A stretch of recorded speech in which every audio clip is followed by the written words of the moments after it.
Hey, and what is up, everybody? Welcome to the first episode in February of Where All the Ladies at Myth Edition. And if you haven't been here before, this podcast is basically a podcast where I take a deep dive into history and I try to figure out where the fuck all the women went. Because in history, for being half of the population, only a handful of us made it into the books, and that seems fishy to me. And so it was my mission to set out to find all these amazing women in history as well as myth and legend, and really shine a light on them and give them their time in the spotlight that they so deserve. That being said, my name is Kim. I am your podcast host.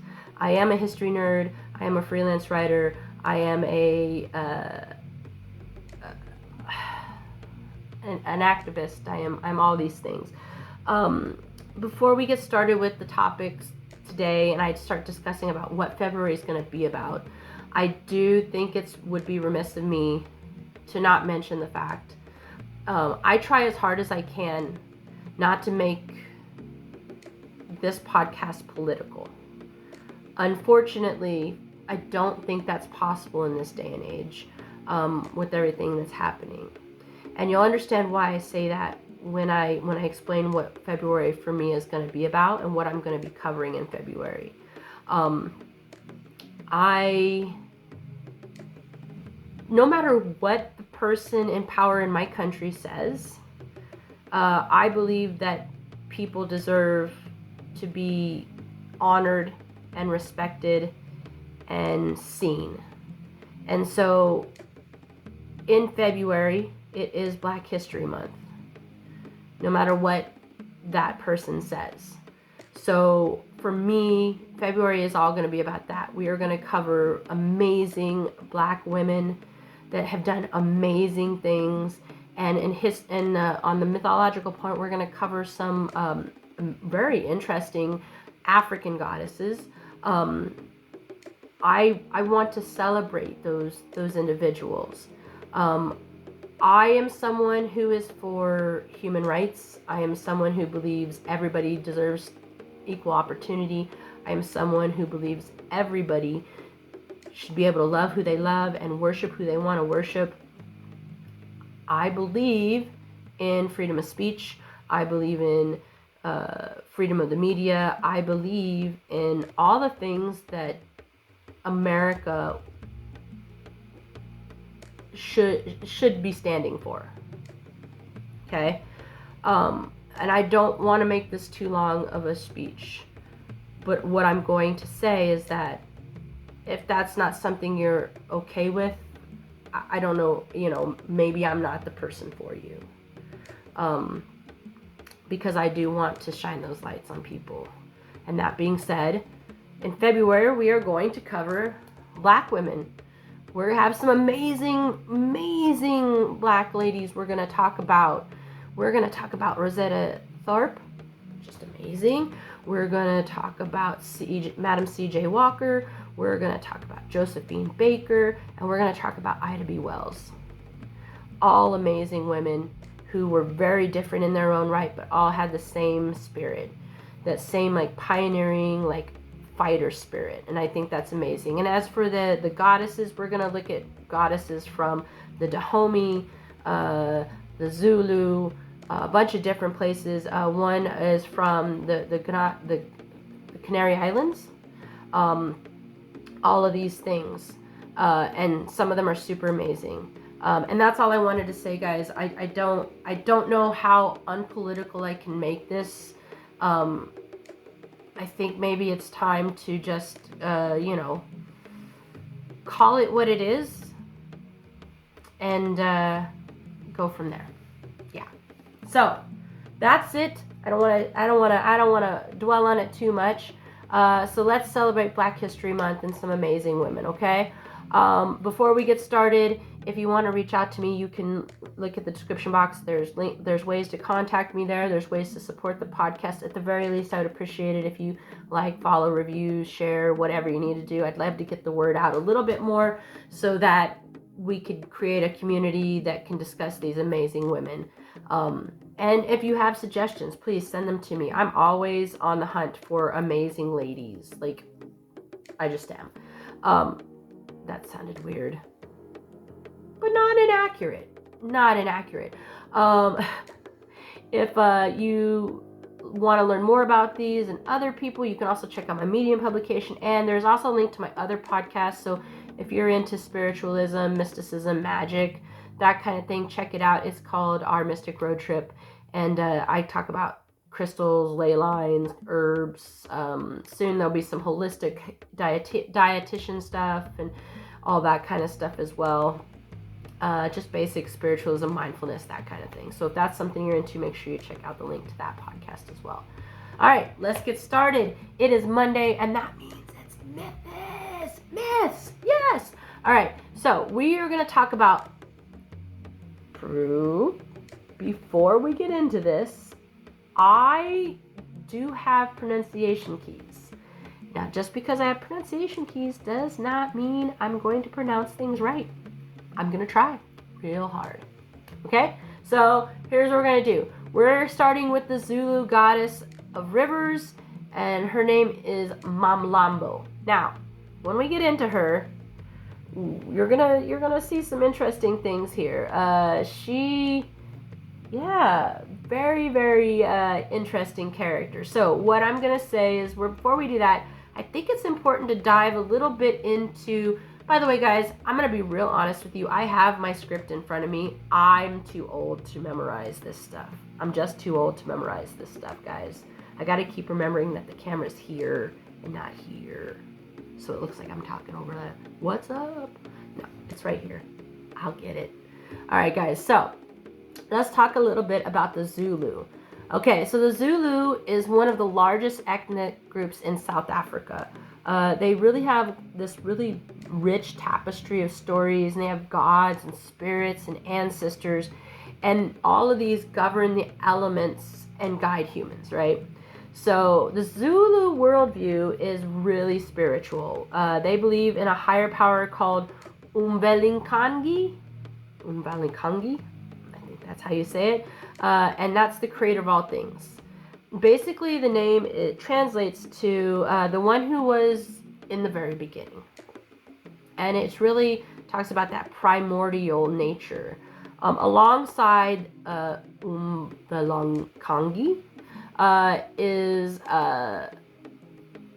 ancestors. And that's referred to as Amadlazi. And they all play a crucial role. Ancestral spirits are like mediators, and so they kind of go between the living and the higher powers, and this is so that they could ensure that there's like harmony between earthly and spiritual realms. Very highly respected. Even the ancestors are treated almost like they are gods. They're made offerings. There's rituals done to them. And all that kind of stuff. For the Zulu, water holds a big importance. It's the source of life. It's a spiritual renewal, cleansing. So rivers and streams in particular are considered very sacred spaces. They're viewed as lambo. And it's not just a physical river, but also a symbolic bridge that kind of connects the two realms. So water is a connector as well. And actually ancestors are said to communicate through water, which I think is really cool. And I think if you look at a lot of older religions, water has always been like the key. And so that I think is amazing. Ancestors can communicate through them. And this is where the story kind of gets a little more fascinating. This is where Mamlambo comes in, right? So there's among these sacred waterways, right? The powerful goddess. So that's Mamlambo. She is the goddess of rivers. She embodies mystery and majesty. So she is not just a protector of the rivers, but also like a figure of beauty and fertility and prosperity. Though there are some myths where, she kind of, does what goddesses do, steps in and says, I don't think so. So let's talk a little bit about the name itself, right? So Mamlambo translates to something like the one who swims, or maybe like spirit of the water in Zulu. It comes from two key words, and that's amanzi, meaning water, and lambo, which is like valley or pool. And then if you put these out, then it's like flowing rivers and tranquil pools. That is pretty vivid, right? The imagery is great. So Mamlambo's name captures the essence of who she is and her dominion. Mamlambo really embodies those qualities. And so, yeah, that's like the big thing about her name. And so let's talk about her. Now that we have an idea of like how her name came to be, we can actually take a look at, I feel like I'm too close. Let's do it from back here. Sure. What do you guys think? Is this better? I don't know. Let me know in the comments. So she is the goddess of rivers, fertility, and ancestral connections. She is revered for guardians as the guardian of the waterways, and she ensures they remain clean and abundant and spiritually potent. And if you think about it, this just feels more natural, guys. It feels like I'm having a conversation with you. This is how I would talk. By the way, I know you can't see my hands, but this is the way I would talk. You just see my teeth. Right?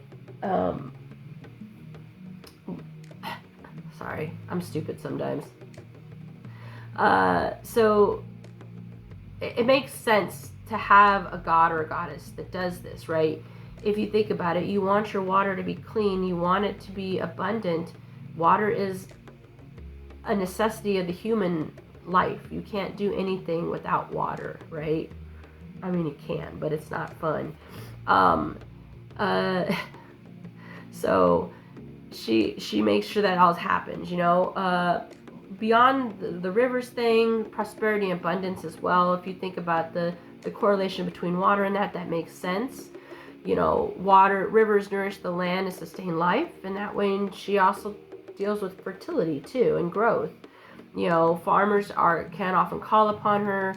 There's a lot of differences going on, all right? So let's talk a little bit about, so you're asking what she looks like. In your head, if you're like me, I always want to picture what the goddess looks like, right? Well,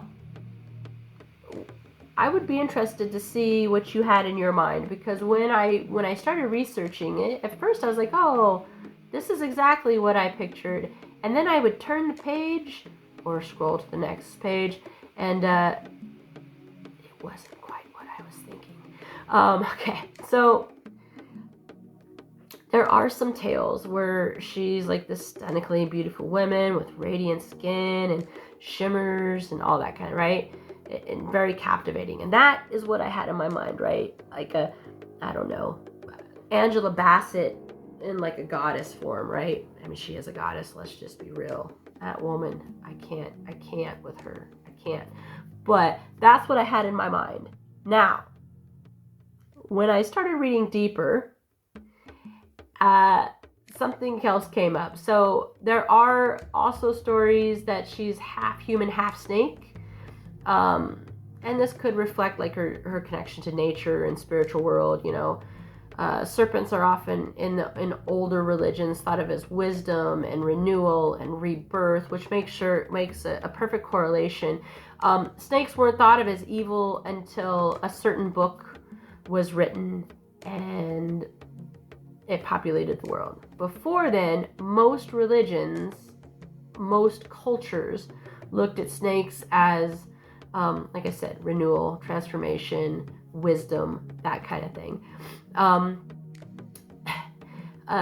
In the depiction where she's half woman, half snake, she usually has glowing green eyes, and shimmering scales. It almost has like a rainbow-like iridescent look, almost like a fish scale, and then her hair is like flowing water, right? And this is meant to, like I said, embody all those qualities. It's really, if you think about the way snakes are viewed and rivers are viewed, a lot of it correlates together, right? So it definitely wasn't what I had in my mind when I thought of this goddess. But once I started researching and seeing, it kind of makes sense. I could see it. I would totally be down for it. Culturally, Mamlambo was balanced between life's blessings and its challenges. Her beauty was all about nurturing aspects of water, but her serpentine traits were highlights of like the untamable power, because snakes are hard to tame, guys. I don't know if you know that. I'm sure they can be, and I'm sure people, we've all seen the little flute guy. I mean, I don't know if that's actually taming, but it takes skill. So there's that. But the thing is, though she has all these great qualities, she does demand respect. Like, that is something, and reverence. And you have to understand the power of nature and spirituality mixed together. It's so whether you're looking at like the pretty version or the more anamorphic, more hybrid figure, Mamlambo is respect, and she demands respect and attention. She's not just beauty, she's symbolic of life and the interconnectedness, water, fertility, prosperity, spiritual realm. All of it goes together. You can't have one without the other. And if you do, then you're out of alignment. And that's not cool. No matter what religion you look at, what culture you look at, a lot of the things in the back talked about being in alignment, being in balance with nature. Because when you're not, then nature does what it needs to do, unfortunately. And somehow I think we're in that boat right now. Yeah. Anyways, how is she worshipped? Well, the revered goddess of the river was definitely not just the casual goddess, right? People would take pilgrimages to riverbanks, and there they would leave food and beads and coins, anything that they could give to show respect and gratitude, because gods like that. Gods and goddesses like that. They like to be revered in some ways. And remember, I think I've said it before. Like, I am a follower of the old religions, so I have respect for them. But just like with everything, they like to be revered. They like to be praised, right? They like to be given gifts. I mean, I do too. So why wouldn't they? And so all those tokens that were delivered to those riverbeds were meant to honor Mamlambo and really to seek her favor, right? To make sure those rivers were flowing clean and free and abundantly, because, well, you need it. So when we talk about the rituals that were given there, it was very communal. It was a very tribal thing. Of course, you could have solitary prayers, but there was dances and songs and performances, and everything was meant to pay tribute, designed to draw attention and really express that collective gratitude that I mentioned earlier. It also, and here's the thing, what we have to remember is that a lot of these ancient religions were very communal because it created that bond, right? And at that time, when these religions were prevalent, a community had to have a bond, because it was you against everyone else. It was you against nature. It was you against everything. And the more people you had together, the more likely it was that you were going to survive. Or at least this is how they thought. I'm not saying it's wrong. I think probably it's more right than the lone wolf mentality, lone wolves are great, but and it can be, but when you have a community, it's very different. One thing that happened is, in a lot of these cases, I want to pronounce this right, sangomas, which are like Zulu's healers and diviners. They were basically very pivotal in these ceremonies. They were intermediaries, and they could easily communicate with Mamlambo for their community. So, sort of similar to Sangamas, were similar to like medicine men in the Native American fields. And they also interpreted signs from the river, like movement of the waters, changes in clarity, maybe appearances of certain animals meant something different, and that then maybe those animals were meant to carry messages, and it was through their guidance that their people could really understand what Mamlambo wanted, and then they could change their tactics to match what she wanted accordingly. Therefore, they were able to do what they thought was what Mamlambo wanted, right? Blessings from her was pretty invaluable, and it was nothing short of sincerity and dedication. That's all.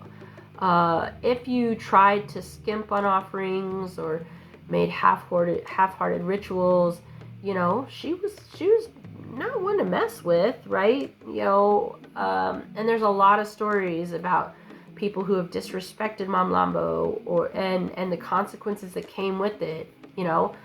Rivers drying up, crops would fail, all that kind of stuff. So there was a very high level of what she was looking for. And so the Zulu people answered to that and reaffirmed and committed and preserved, I think, like, the one thing you have to remember is there's about community and spirituality, right? And keeping everything in balance. And that's what I kind of said earlier, I think that they understood the importance of water, and they understood that it is the liquid of life, it is. So what do we think about archaeology, right? So this is something I really started doing just a couple episodes ago, and I really like it because I think it's real easy to tell the stories, and it's enjoyable. But where we get these stories is not only from the people themselves, but through archaeologists. And I will say it every single time. There's a lot of ologists that get a lot of credit for things, but I don't think archaeologists are thought as much of a superstars as they should be, because they're the people that are helping us keep history alive. And history is super important, guys. I'm not going to go on a diatribe. I'm not going to jump on my soapbox, but what I will just say one quote. Those who don't study history or know history are doomed to repeat it.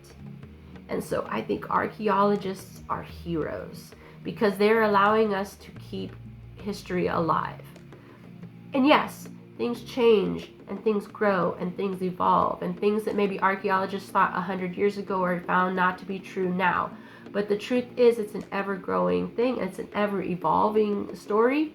And it's going to continue to ever evolve, because we're never going to know anything 100% unless someone figures out how to create a time machine and be able to go back in time.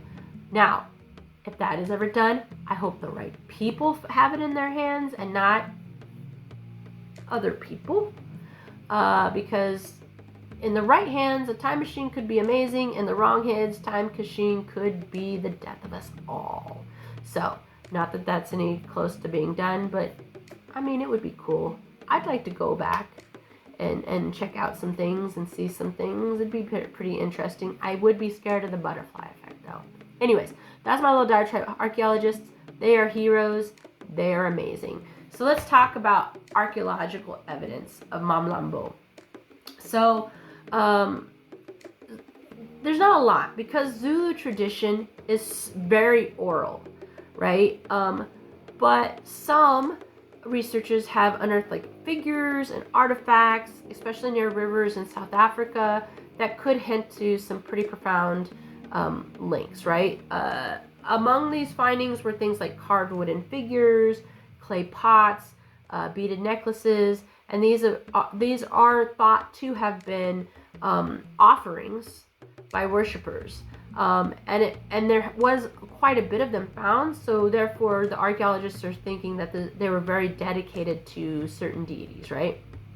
For instance, the um, beaded necklaces that were found could be like about wealth, fertility, and gratitude. Clay pots obviously carry water, and therefore it is probably really thought of as a sacred vessel. The card figures, maybe they were figured. I didn't see many of them, but archaeologists seem to think they're representative of ancestral spirits or even the deities themselves, right? One of the most fascinating discoveries was a collection of river stones, and they were arranged in a pattern. And these stones were found near an ancient waterway, and therefore, like, they're kind of thinking that this is kind of like a ritual site, right? Basically, we can't say for sure, but it is possible that it was for Mamlambo, because it was so close to the river, and the Zulus' practice of water, water spirits.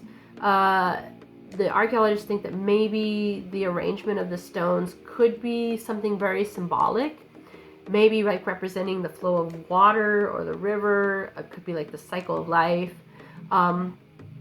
But these sites that have been found have been pivotal in trying to figure out the ceremonies, because once again, Zulu culture and history has all been very oral, right? And so, of course, over time, things change. It's the telephone game, right? So, whatever. But certain aspects don't change. And so, the archaeologists are thinking that this is what this is like, too. Now, these findings are very sparse. But it does seem to indicate that there is a huge connection between Zulu people and the water, right?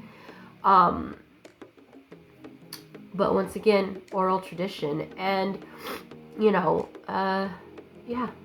But it's amazing. There's so much stuff to be found and so much stuff to learn. This is why, once again, I will repeat one more time, archaeologists are fucking rock stars, dude. And they're not given I don't think they're given the proper respect. Now, I will make a caveat and let you guys know that I do have at least, I have one archaeologist, and then I think my other was a sociologist or something, but very much into history. One archaeologist for sure. He focused on Native American, but still. So there is like a love for him in my family, but I will tell you that even without my uncle, Bill, I would have still thought archaeologists were something. Maybe because I'm a history nerd, and I wouldn't be able to be a history nerd if I didn't have archaeologists telling me stuff. But they're amazing. I want to give a little clap for everybody out there that's an archaeologist and is doing all that hard work, because you guys are amazing. All right, guys, so it's time for me to tell a story about Mamlambo. Now, it was a little challenging, so I think I found one, and I'm going to read it to you. So as usual, it is story time, and that means I'd like you to grab your beverage of choice, whether that be a cocktail or hot cocoa. Grab your blankie and curl up, and let's learn a tale of Mamlambo. All right. So, long ago, in a drought-stricken village, nestled along a once mighty river, despair reigned supreme. The fields had withered, livestock were starving, and the river was no more than a dusty scar across the land. The villagers, overwhelmed by hopelessness, turned to their ancestors and gods for salvation. Among them was Sifo, a young and devout farmer known for his unwavering faith in the river goddess Mamlambo.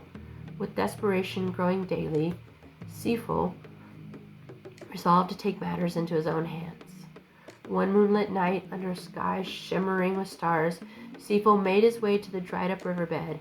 Kneeling in the cracked earth, he cried out, "Great goddess Mamlambo, spirit of the water, hear my plea.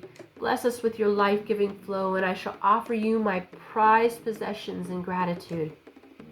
The air became eerily still. as if holding its breath. Suddenly, the ground trembled, and a shimmering light emerged from the shadows. It was Mamlambo herself, radiant and imposing. Her hair flowed like liquid silver, her eyes glowed like emerald, and her skin sparkled as if kissed by starlight. Her voice was as smooth as the river's surface. It carried the weight of thunder. Your request will be granted, Sifo, but remember, all gifts come at a cost. Keep your promise, or the waters will not forgive you. Sifo nodded fervently, awestruck by the divine presence before him. By dawn, the river roared to life. Cool, clear water cascaded through the village, quenching the land's thirst and reviving the crops. The villagers rejoiced, celebrating the miracle and hailing Sifo as a hero. For weeks, life in the village thrived once more, with lush fields and fattened cattle. But when time came to honor his promise, Sifo hesitated. He had pledged to Mamlambo his most prized possession, a robust cow named Imvula, whose name fittingly meant rain. Yet in newfound comfort, Sifo decided that such a gift was too great to part with. Instead, he offered Mamlambo a lesser cow, scrawny and weak. That was a big mistake. The very night Sifo delivered the unworthy offering, the river began to recede. By morning, it had dried up completely, and the once bountiful fields turned to dust. Crops failed, livestock suffered, and the village fell into ruin. When the villagers discovered what Sifo had done, they were enraged. His betrayal of the goddess had doomed them all. Banished from the community, Sifo was left to wander the barren land, haunted by his broken promise and the memory of Mamlambo's warning. This tale of Sifo and Mamlambo carries a powerful moral. Gratitude must be genuine, and promises made to the divine should never be broken. The Zulu people have long understood the importance and respect and reciprocity, particularly when dealing with forces like the sacred water. So, of course, the next time you find yourself asking for a favor from a goddess, especially if it's Mamlambo, remember what Sifo did, because when it comes to the spirit of this river, you can't have shortcuts. They only lead to dry riverbeds and hard lessons. And that is the story. Yeah. You know, I always thought it was strange, and I get that they're parables and I understand their stories, but, you know, we just take Sifo for example. You know, there was more stories like this. You know that he had been told stories since he was a child about this, right? So you're told over and over again that the gods have mighty wrath, right? And it's all gods. It doesn't matter where they are. If you're whether it's Greece or Italy or you know, the Celtic lands or they all have that attitude, right? So if you're told over and over again these stories of the wrath of the gods, I don't understand why people still do it. Don't do it. It's like you're beating your head against a wall for no reason. Just do what you say you're gonna do so that the gods don't get pissed off. It's that simple. It seems so simple. Why? Alright, guys. So that is Mamlambo. Hopefully I did her justice. And hopefully you guys are interested enough to maybe look into more. There were so many other cool goddesses out there, especially in the different, because there's so many different African tribes. Just like with the Native Americans, right? There's so many different tribes that it's just, there's so much out there. I hope you enjoyed, and happy Black History Month. And I hope you enjoy every woman that I talk about this month. And I hope you share the stories and that you spread the word. Because, you know, I think right now, here's the thing, guys. I do have a way for you to support the podcast in the description box. There is a Patreon and there is a Buy Me a Coffee. And I'm not saying don't do it. If you have the money and you feel the urge, please do. But at the bare minimum, I really would appreciate you guys sharing this. Because in this moment in time, at this moment in history, these stories need to be shared. So at the very least, please make sure you share it. make sure you send it to a friend, or send it to, if you want to share it on your social media, that's cool. Just share it with somebody, because these women's stories and these cultures and this whole history deserves to be heard. It does not deserve to be shut off and shut down. And that's that simple. As always, guys, I hope you enjoyed. I hope you learned something. I hope you got as much thrill out of this as I did. If you want to reach out to me, you have some suggestions about some ladies I should cover, please, by all means, there are links to my social media in the description box. Also, if you want to support the podcast, like I said, you can do that financially through my Patreon or my Buy Me a Coffee. But please share, like, review, make some comments. I promise you guys, I am eager to discuss this stuff with you guys. If you want more information, also check out my Medium publication. And on there, you can share things as well. So please, let's get the word out about these ladies and these cultures, okay? Lastly, if you want another podcast to listen to, and if you're listening to me, you like my voice, and if you're watching me, you like my mug, maybe, please check out my other podcast, which is Our Mystic Road Trip. And basically, it's a spiritualism, mysticism, magical podcast where I talk about everything from crystals to ley lines to, I don't know, in the future, maybe aliens. We'll see how it goes. I kind of just talk about anything that could come across your spiritual feeds. Yeah. And as always, guys, that's it. Thank you for your time. I appreciate you. I love you. Be kind to each other. And remember, human rights are important. And sharing the history is important too. All right, guys. Celebrate. Have a good week. I will see you next week. Oh, don't forget to check out Thursday's episode, because this Thursday we are talking about Sister Rosetta Tharpe. She is such a badass. Oh my God, such a badass. Trust me, you're gonna want to watch or listen to that.